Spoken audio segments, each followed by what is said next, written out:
Hey, it is July 29th, Sunday night, and man, oh man, is this a special one. This is Outback with Petrone at his Petrone Casa, and I cannot ask for two better guests than Ben, our producer, and Griff, our producer. Man, guys, thank you for coming over and eating. Did we eat well or no? We ate very well. Thank you so much for cooking and having us on. I was just telling Charlie, as Griff was completely redoing the video setup 30 seconds before we started rolling on this, that I feel the power. I feel powerful. It's nice. It's a rush. The mic is different.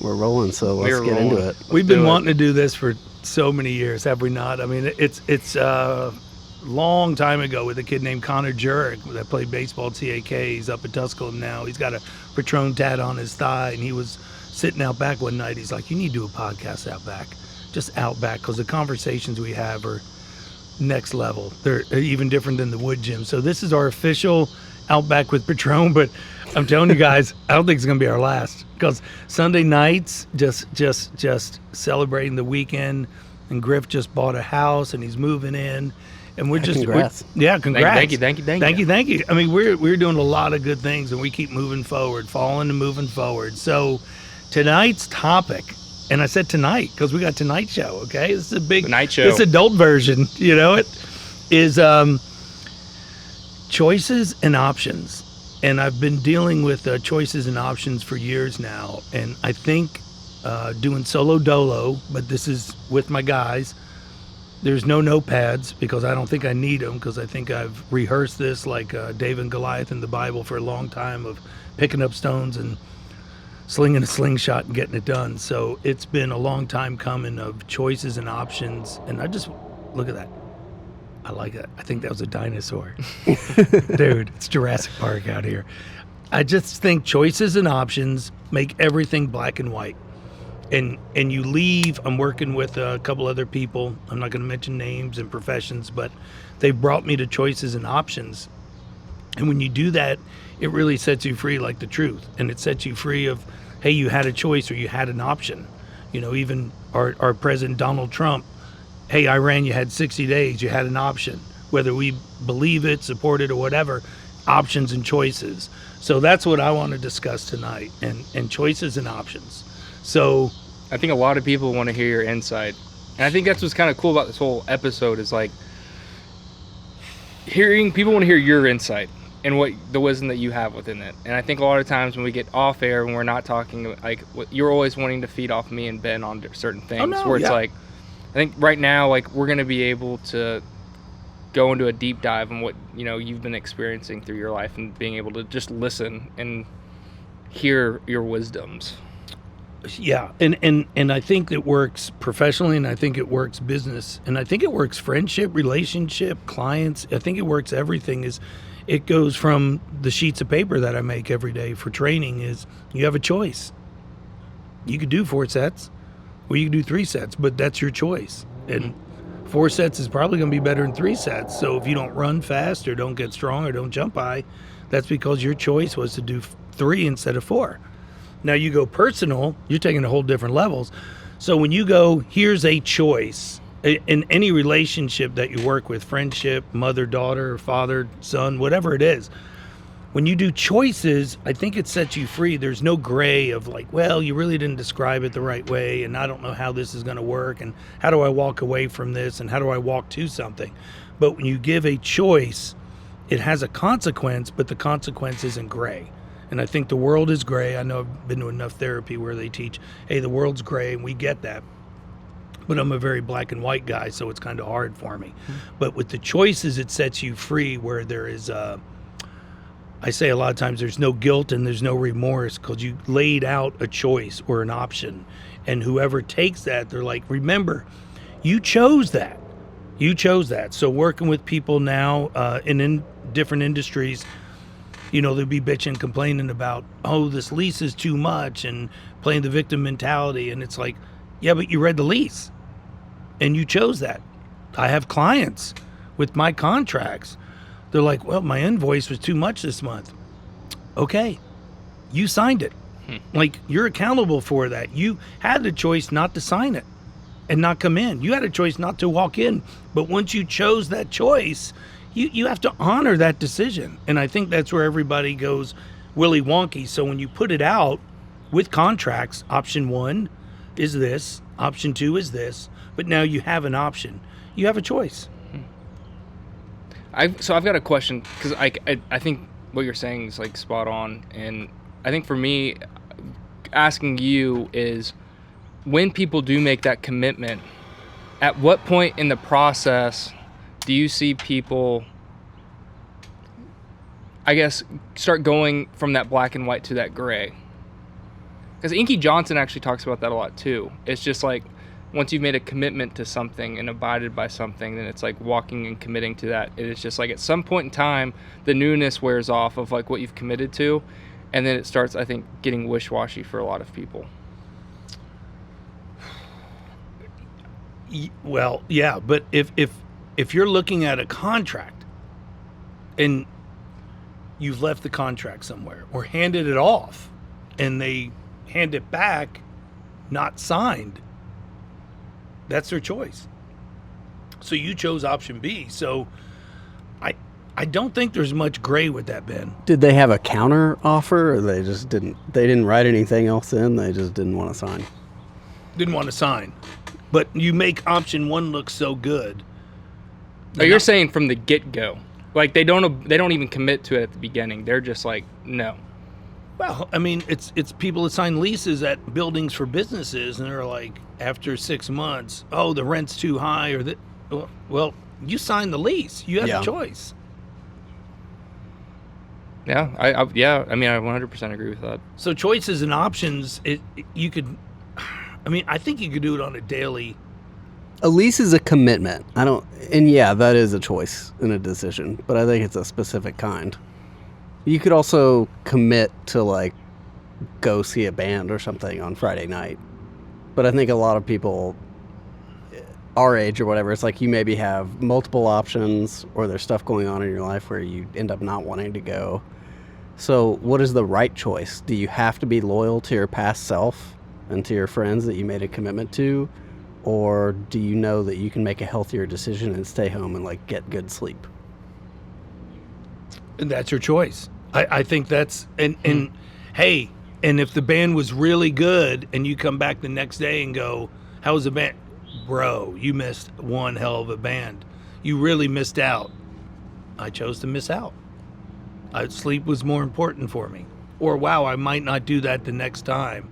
Lesson learned. Same with people signing leases. Maybe next time, if that rent looks too high and you work the numbers, you don't sign it. Or you do sign it.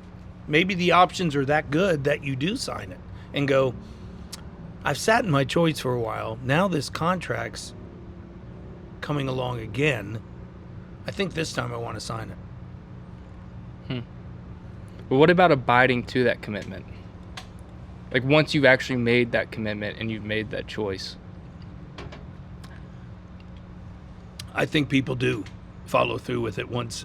There's something to say of writing it down on anything, like your goals, pieces of paper, whatever. There's something to head to paper, and you seeing your John Hancock, and you're seeing that going through and going, I'm committed. I mean, that's why they sign contracts in pro sports and in movies. Hey, I'm all in. It's not, let me think about it. You think about it, then you come and go, I'm all in or I'm not, but you had the chance to think about it. And I think that's what my shirts years ago talked about, is like all in. And I think we might be coming back to more of that, of more black and white, of more right and wrong, that we were even in the kitchen talking about, of different personal things going on. Is like, it's really not that gray. It doesn't have to be that gray. And for people that paint it more gray are probably more the wishy-washy people that are out there floating in the wind like a leaf, instead of us going, no, this is what we're doing tonight. You know, we're going to have some camaraderie. There's no choice. There wasn't a choice. Everybody was having a drink. We were going to eat. That if you're coming, that's what we're going to do. And if you have a choice not to come, but that's what we're doing.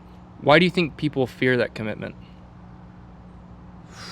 I think it exposes their weaknesses and their fears. I think it exposes of, like, am I doing the right thing? And I don't think, it's like that answer, who am I? When you have to start thinking about it, it's the wrong answer, in my opinion. So the question I was bringing up this last week, Ben, I did it to Griff, is who am I? And I've sent it out to tons of my clients, and you'd be amazed the answers I get back. And you'd be amazed of what you read and what you don't read, and how people hesitate for 2 or 3 days, and then how people... Even just the length, like we were talking about, some people, it's like one sentence, and then other people, to define themselves is sort of like a whimsical journey. It's like an adventure. It's many paragraphs. Yeah. And then you're like, well, I still don't know who you are. I know you're a lot of things, but because I live a life, I would say my professional side is simplistic, much more than my personal side, but I think it's pretty simple. And I was talking to Brian White, who we've had on the podcast this morning at 5:30. He called me, and he was doing a walk with a weight vest. He's like, I knew you'd pick up. I'm like, drinking coffee, doing scripture before I go in. And we talked about the simplicity, and we talked about, and he liked what I said, the old term, if you're not changing, you're not growing. I disagree with that, because the wood gyms never changed. And that's the reason the Harrison Smiths and everybody come back. They're like, I want it exactly this simple. Well, maybe the wood gym hasn't changed, but you maybe have changed, right? Yeah. What? Yeah. Yeah. Life changes you, but the business models, the philosophies aren't going to change. If you have a formula that works. Right. That's not. Yeah. Yeah. Sometimes, yeah, okay. So, like, if you're a coffee shop and you have a lot of success, some people would say, well, let's build a bigger coffee shop. But you're saying I didn't build a bigger gym. I didn't do any extra stuff, and that's why it's working. Yeah, the change is not growing. That's interesting, especially from your story, knowing your story and working on your story, is like you had that choice. And instead of going out for the franchises and going on and going to the sexy places like the Los Angeleses or the Miamis, I think that's always been an anomaly for a lot of people, of like, you stayed and stuck with your roots. And I think you had a formula that worked, but I think I agree with Ben, a lot of that, but you've changed a lot through that time, right? Yeah, I think Ben's talking about, I mean, you're forced to change personally, because life throws you more curveballs, I'd say, on the personal than the business. The business side of it, I've witnessed this with all my friends and clients that own businesses. They throw their own curveballs at themselves to mess it up, compared to personal life, where curveballs just come at you that you have no control over. So I think the change is more slow. I don't think the change is, okay, now we need 6 franchise. Let's put all machines in here, and let's get 16 trainers working out of here, and I'm going to make $1 billion. I never chased that, and we talked about discernment. We talked about being obedient to Jesus Christ, and it was like, man, you just know those guts. Today I had a big gut. I had to do something personally that was like, wow. It was like I was on a F-16 fighter jet, and I felt like I wanted to throw up. I was that sick to my stomach, and I was like, I'm really, really tuned into him right now. How would you navigate somebody to, instead of run, address that and take that on, instead of, I guess, not making the hard decision of not doing it and going and taking on those feelings of the uncertainty and how scary that is? Well, I mean, that's a great question, Griff, but don't we always talk about, hard's there? Yeah. So, we talk about you could do hard either way, but it's going to be there. I was talking to my... So not making a choice is a choice. Not making a choice is a choice. Yeah, and it's hard choice, not choice. You're dangled, paychecks to franchise. You're dangled paychecks to be strength coaches at other places. Or you don't want to be the one to make a choice. So you'd rather get kicked out of the lease than in the lease. Yeah. Yeah. Because, I don't know, I guess as you were talking a little bit, and I'm not trying to totally throw us off the thread that Griff put us on. So put a pin in that. When you sign a lease, that was your example. Right. That's a promise. You have a plan or whatever, right? So when it's not going right, that feeling is regret. And I guess apprehension of that regret is why that's probably why most people would avoid making a choice, right? It's like, well, I didn't have a choice, so there's nothing that I can regret. Or on the flip side, maybe you have bad things happen in your life, but you still, if you're a happy person where you are at currently, you wouldn't want to change anything because maybe you wouldn't end up where you are, where you're happy, right? So how much of these choices is looking forward or looking back or living in the moment? Because I think when you examine choices in any of those directions, like the future or the past, it's very easy to say, well, here's the right and here's the wrong. So like you're saying, black and white. And I think that gray comes in, A, if you're happy or if you're unhappy and you're trying to analyze why you're there. But also B, with this idea of like regret or something that, you know, people will always be able to justify and say, how could I have ever planned for this? This was unexpected. And so that's why my lease is screwed up. Does that make sense? 100. And, you know, there's ways to get out of leases. There's ways to get out of contracts. But usually when you break the contract or get out of the lease, you know, whoever the lessor is, or, you know, a parent figure doing a contract, okay. But that basically dissolves our relationship. I've never heard anybody go, man, that's cool. He let me out of my lease. I broke it. I didn't honor it. And we're still the best of friends. Okay, yeah. Yeah.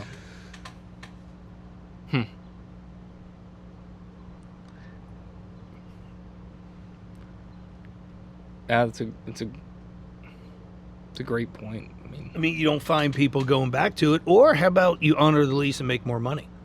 Figure out how to make money. How do you figure out to honor the lease? Well, and I guess also that's kind of what I was getting at is like, I think maybe a motif of the Wood Gym or this show is, and I think you even wrote it on a whiteboard at one point, was like, take choices away. Like once you sign the lease, and I guess that's what I was sort of pointing towards, is to you, there is no choice.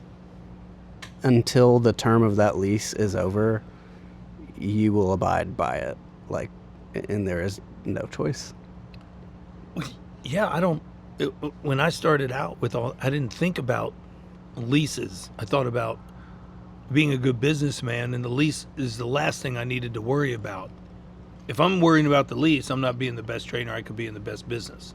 Does that make sense? Well, I mean, yeah. I mean, knowing your story, it's like when you got to Gold's, you exceeded to a certain point, and you could have stayed there, but then you made the choice to go to a bigger, better gym. Did you get the results that you were going to get? No, but you committed to it, and you went full force, and you had to freaking pawn off jewelry just to pay off rent. Right. Did it work out? I mean, it depends on what the person sees it as. I mean, look at you now. Obviously, it worked out in the longer term, but like you made that choice to leave Gold's, that security, and take that leap of faith.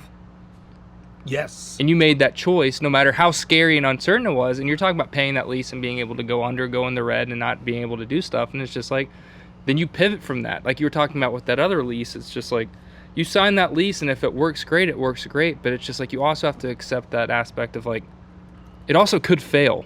And I think a lot of people just focus on the failing and then they don't move.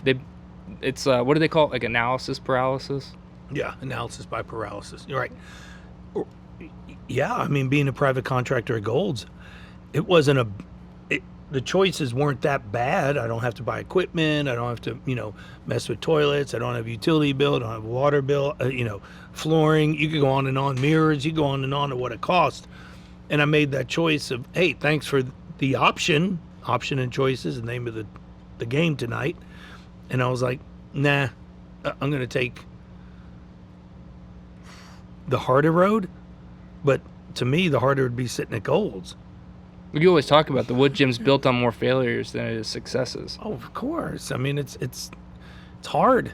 It's hard every day. So let me throw a wrench in this whole thing, because you're saying it's binary. So, what about a more complex decision? Like it's a choice of where you put your gym. There's not just one or two. There's not just A or B of where you could put your gym.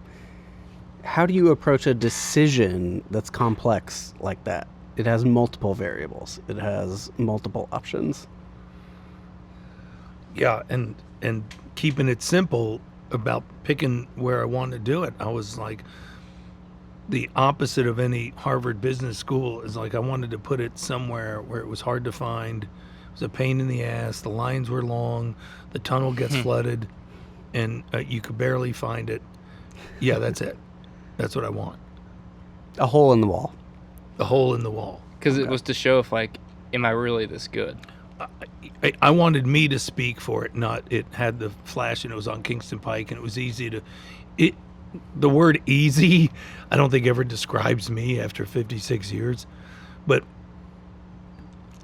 man, it's been super, super fun. But it's not been easy. But that was my choice. I had a choice. So you had a guiding principle, though. What was the guiding principle? Well, like you said earlier, that the growth was by not changing, even as everything around you changed. And then it comes full circle back to it. You said that your criteria for selecting a place was that it was hard to find and inconvenient. So, I mean, I think that you can draw a line from one to the other. So you had, like, I don't know, this is not the right word, but like a mantra or a motif or something that you were aiming for. You knew what you wanted. Otherwise, there wouldn't be a right or a wrong choice. Yeah. Because, too, like, a lot of that, you always talk about how it strings back to your childhood of, like, with you and your dad in the woodshed behind his house. It's like you guys would go run in workman's boots instead of tennis shoes. So it's like, what navigates your decision-making in that? Yeah, I was like, Dad, it'd be easier if we ran in sneakers. He goes, yeah, I know, that's the point. So I got my marine boots. You put on your Herman Survivors, and we're going to knock out this golf course, 18 holes. Then we'll come back, hit the bag, do shoulder press. I'll take a shower, go to work, and you come back later and help me bar back and fill the bar up at 12 o'clock at night. What would he say if you had like a bad shot on the course? Well, he didn't play golf. We ran the golf course. You ran the golf course. They'd run the golf course. Okay, explain this to me. Yeah, no. We lived where he lived by the Mountain Ridge Country Club, all Jewish country club, with no golf cart. So he ran the course every night before he went to work because, So he had a day job and a night job, basically? Yeah. He had like 3 jobs, yeah. right? Tree removal, and then he bartended, and then the bakery, the deliveries, right? Yeah, the Would you say that you had a choice in helping him with those jobs, or you didn't have a choice?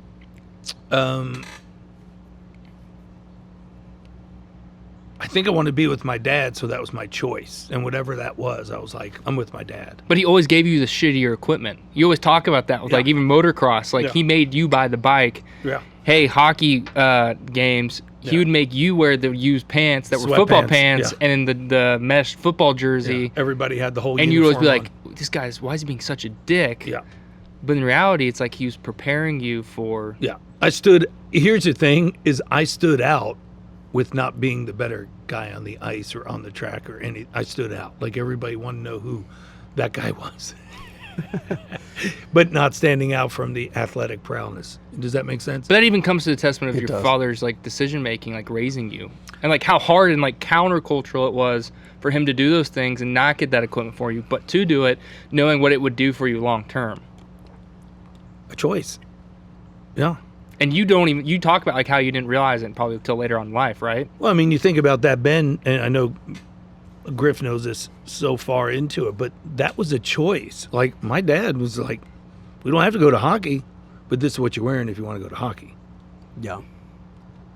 That was a choice. We could have slept in, got a milkshake, a burger, or whatever at the diner, but he knew long term what that would do and build for you in retrospect of making that short-term decision of you fitting in with other people.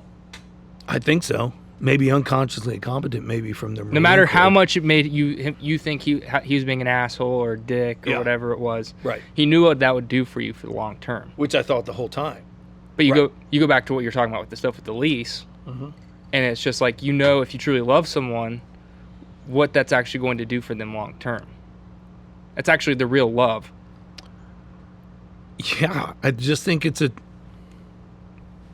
didn't have to run the golf course. He didn't say, let's go run the golf course. He's like, I'm running the golf course. It's your choice. But what navigated you to go do the golf course? I wanted to be with my dad. And that's what it was, is I wanted to be with my dad. And if we ran the golf course, we ran the golf course. If he, I had to hold the bag for him while he hit, and I had to do it by myself because he had to go shower. So it was like, I'm with my dad. But it was hard. So that was the choice. Does that make sense? Yeah, 100%. I think where I'm interested is like, how can someone navigate to have successful decision making, and how can they pull from your decision making process into being able to make sure that they're making that right decision, not the wrong decision? Well, that's the voices. Which come from? I mean, I think they come from your gut. And you know the choices. You know the things. Oh, yeah. So actually, that brings me to another point. So Let's you go. said that some people, when responding, took like a few days, and then some people take like a few minutes or whatever. I guess what percentage of your choices, or like, how do you know how long to think about it? You mentioned analysis paralysis. Oh, for sure. I mean, I definitely struggle with that. Because some like big decisions, I mean, people would be like, you're an idiot if you're going to go buy a house like without thinking about it. You know what I mean? Like, you probably had to think about the gym lease, even if you were like, okay, this place, the tunnel floods, it's single lane, people are going to head on collision. It's countercultural. You still probably had to think about it. But maybe your gut decision is right. I mean, let's just take all that out of it. So there's no implications. You're just at dinner with your friend. And it's a nice restaurant, but it's not like a Michelin star restaurant. It's low stakes. Okay. So that's a choice, right? So there's all these dimensions that you view that choice by. Is it healthy for me? Does it have gluten in it? How do you make that choice? Great question. I think with the gym and stuff, I didn't think about it. I felt it. And I think that was the difference, because your voices, your mind could play tricks on you. So it was like, this feels right.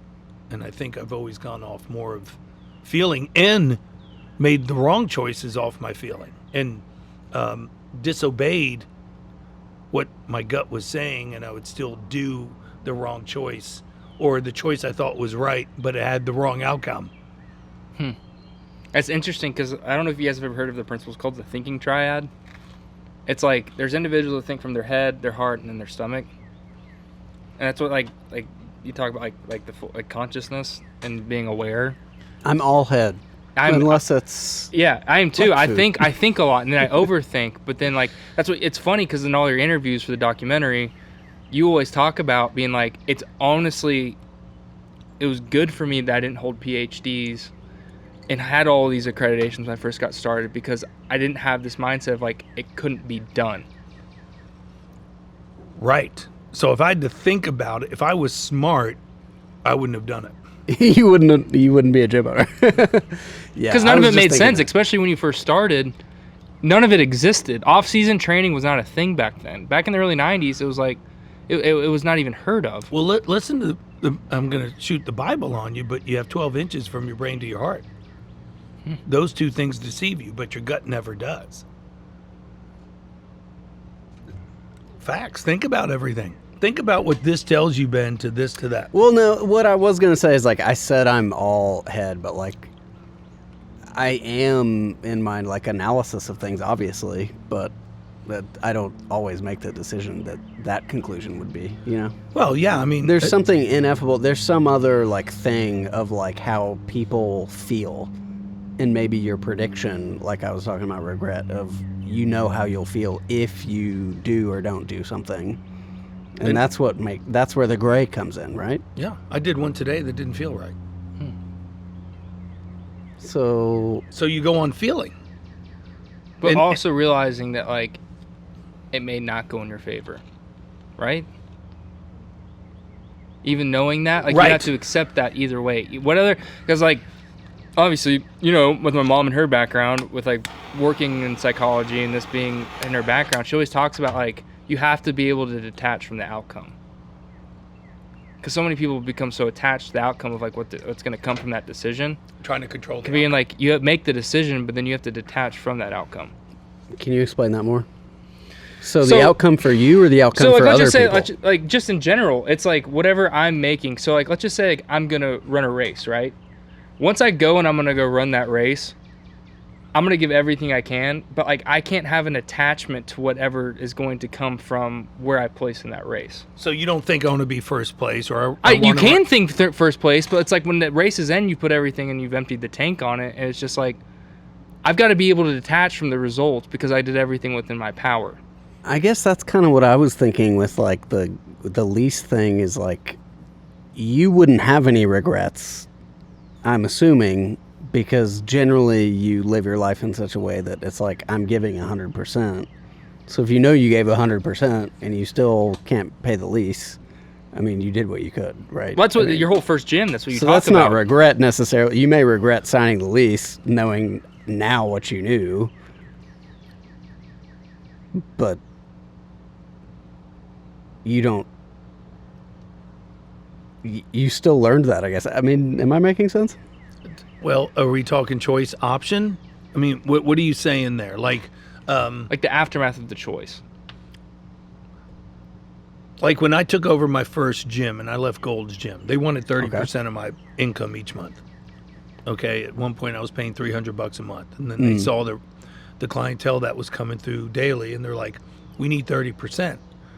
So I did the numbers, and I'm like, "Well, I could get my own gym for 30% of what they're asking," right? So I kind of did some numbers, and then I chose to leave. Now, when I chose to leave, I opened up a gym, just not a personal training facility, because everybody at Gold's Gym said, "Hey, I'll follow you there.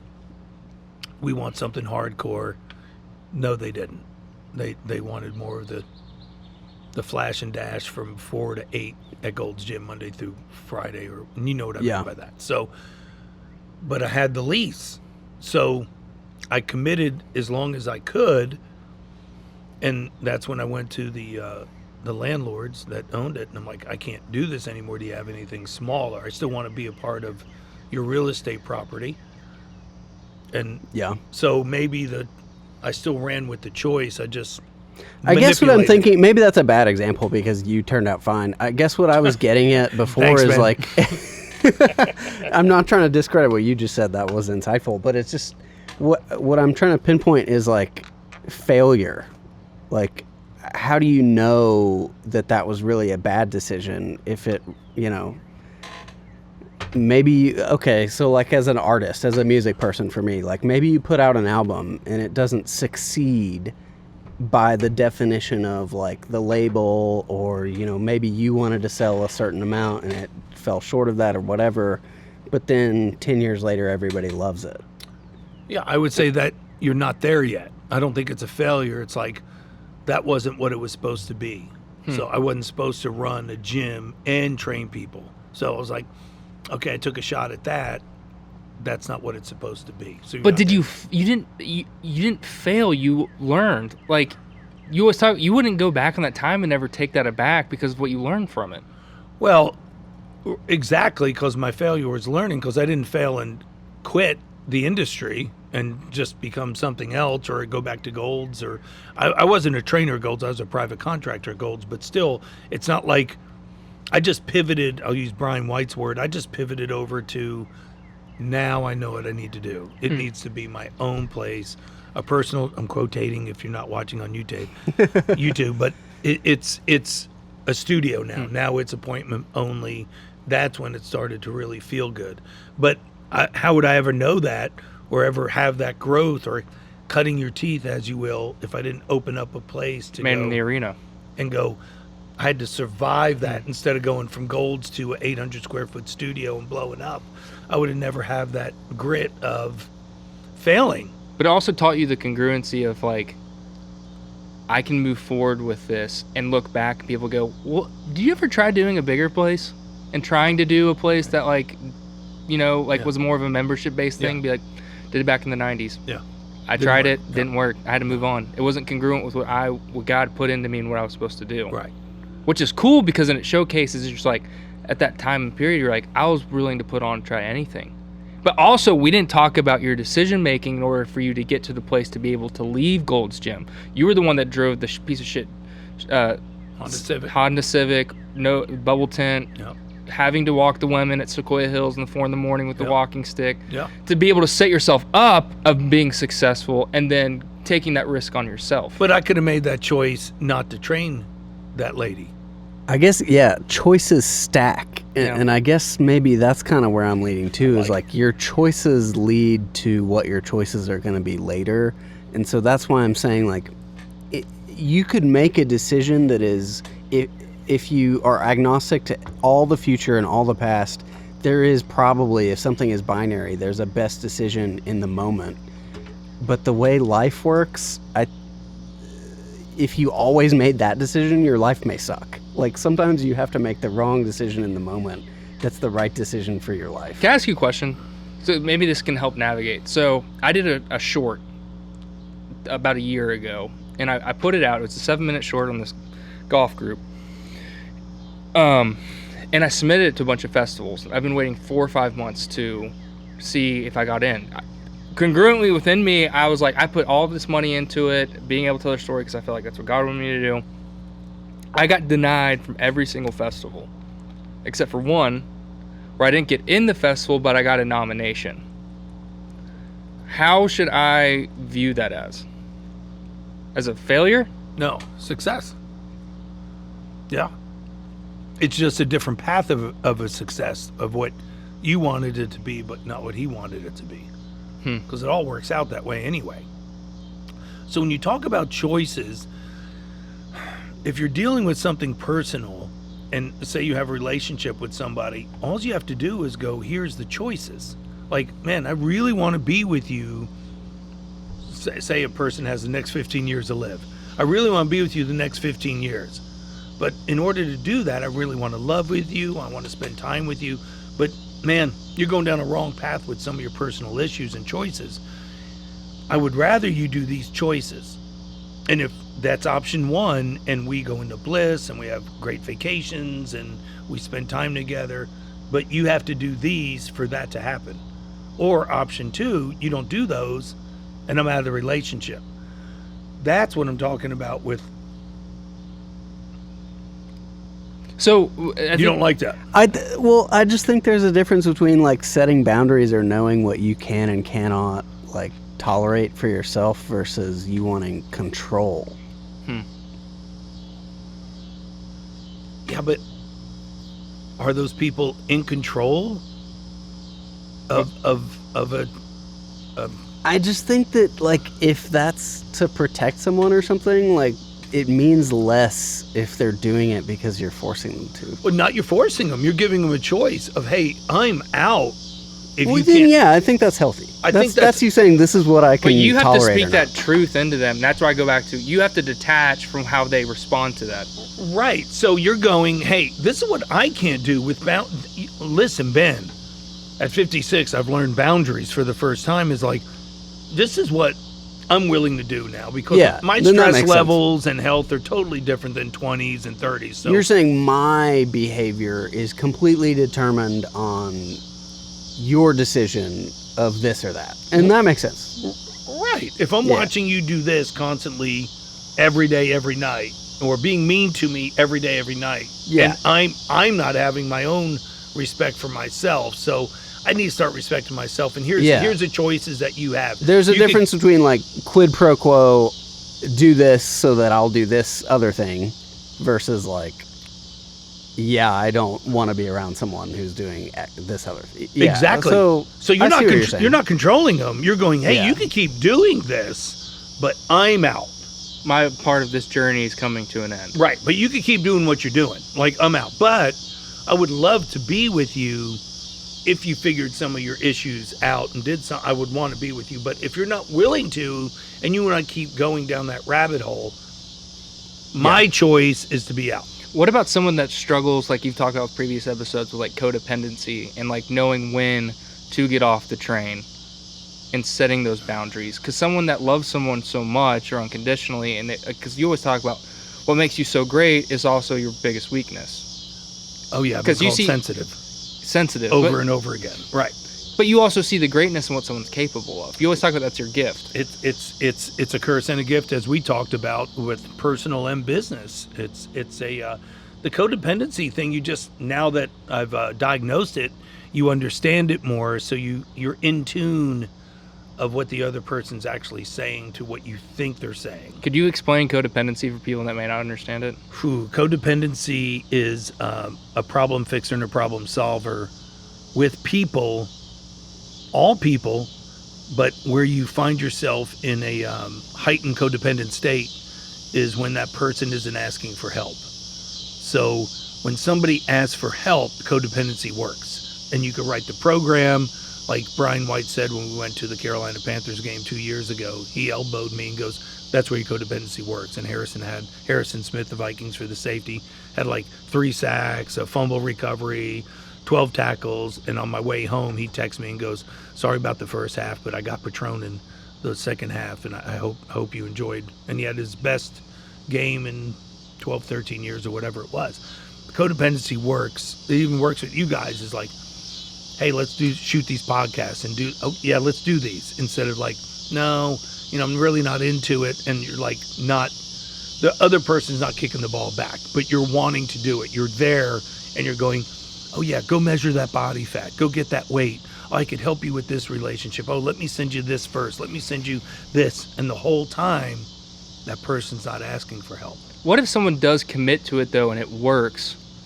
For them, how are they able to navigate that to make it successful?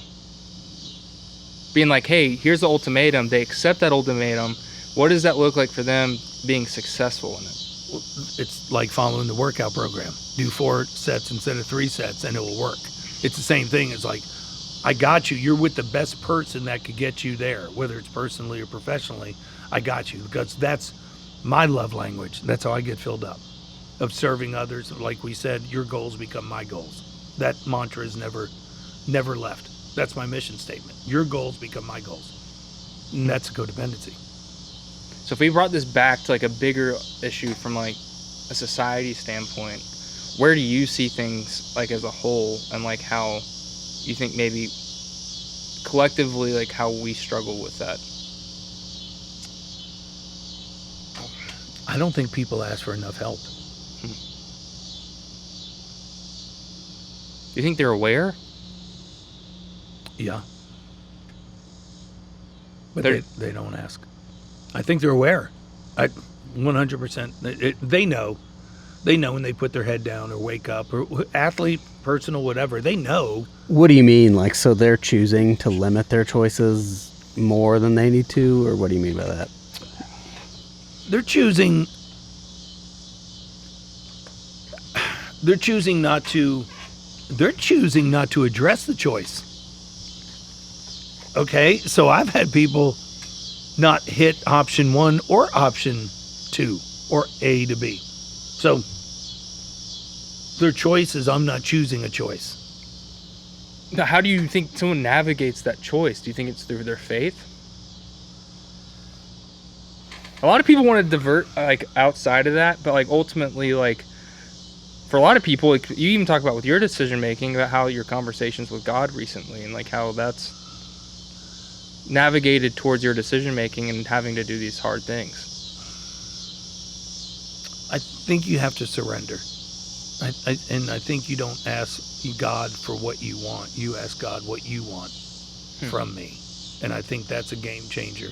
And every night before I go to bed, I talk to him that same way. And every morning I wake up, I talk to him the same way. Is, what do you want from me today? Not what I want. And I think that's where everybody gets disappointed and pissed off at God.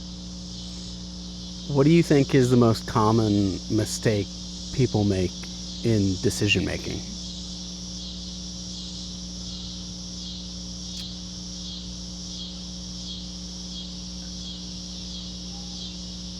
They take the easy decision.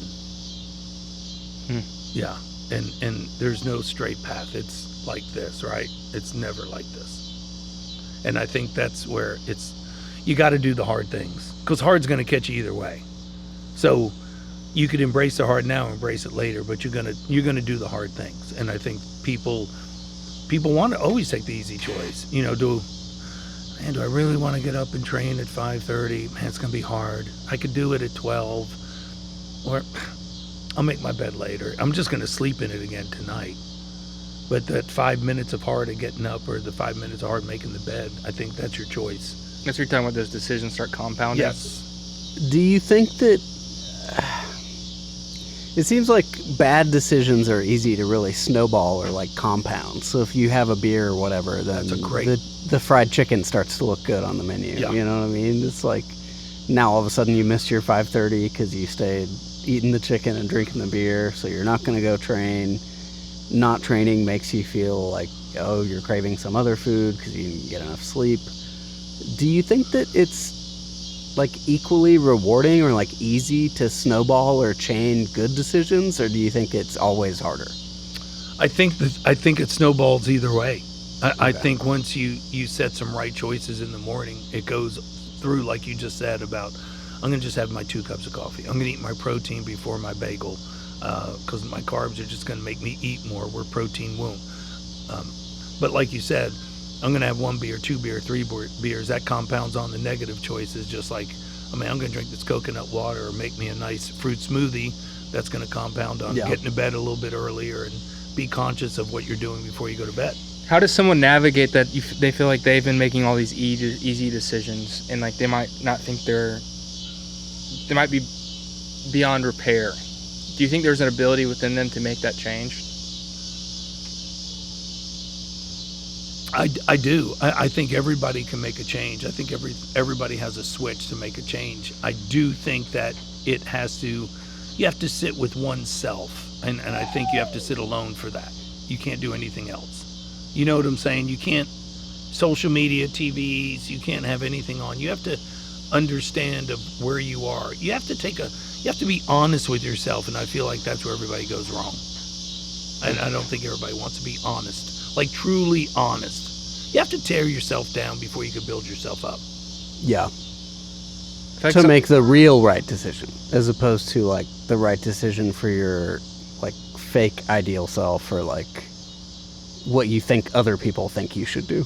Right, or what you think of yourself. That's where I think a lot of people go wrong now. It's self, instead of having a strong community and circle around you to go, how do you think I'm doing? What can I do better? What am I doing good at? What am I doing bad at? And I think I do think a lot of people don't want that hockey check, as I call it. They want to be hit up against the wall to shake it up and go, man, I could be doing better. Yeah. How does someone able to go and like check to see if they're in an environment that's actually like hurting them more than it is helping them? That's a great question. I think they have to check their nervous system. I think they have to understand where their nervous system is and see what they're doing to be where they are healthy. And I mean, like, do you have to have drinks every night? Do you have to have cigarettes every night? Do you have to have gummies every night? Do you have to have social media every night? Do you have to play games every night? Instead of going, man, these aren't, like, can you pull off those things for 2 or 3 or 4 days or 5 days? What is it, 21 days makes a habit? Yeah. So, figure that out first and see what your nervous is your sleep interrupted? I talk to so many clients every day, are like, I just couldn't sleep last night. Why? Did you have too much? No. Was something on you? I don't know. Well, check your nervous system. Feeling like they're also kind of like dead inside. There's no fire in them. Yeah. What do we talk about? There's no happy. Everybody's like chasing happy. No, you got to chase purpose and meaning, and your happy will come. And there's no passion. I guess that's what I've been thinking, is like, it's sort of easy to be on autopilot and just, I can't get away from the idea that like in the moment there kind of is like a decision that's best for you usually, and like the idea, I think in psychology, is that everyone's always going to make the decision that is best for them. Like, that's just our nature, as that person understands it in that moment. So I think what you're talking about right there is like, you need clarity of mind to even be able to start the process. But my thing is like, I feel like you've probably made some wrong decisions to get to where you are, and it's like, I think Griff is more in the mechanical, like, how do I make the decision, and I'm more interested in, like, how do I evaluate my own decision making and decide what was good or bad about it. And that, to me, is where the gray comes in, because, like, maybe I like where I'm at 75%, and it's like, would it be worth it to gamble to get to 80% or 85%? But maybe if you screw up one of those 100 decisions or whatever that led you there, now you're at 50%. Does that make sense? It makes a lot of sense, and just me being 56 with more wisdom than you ever, it's impossible. You guys are much smarter than I am. The longer you have to think about it, the longer it's wrong. Wow.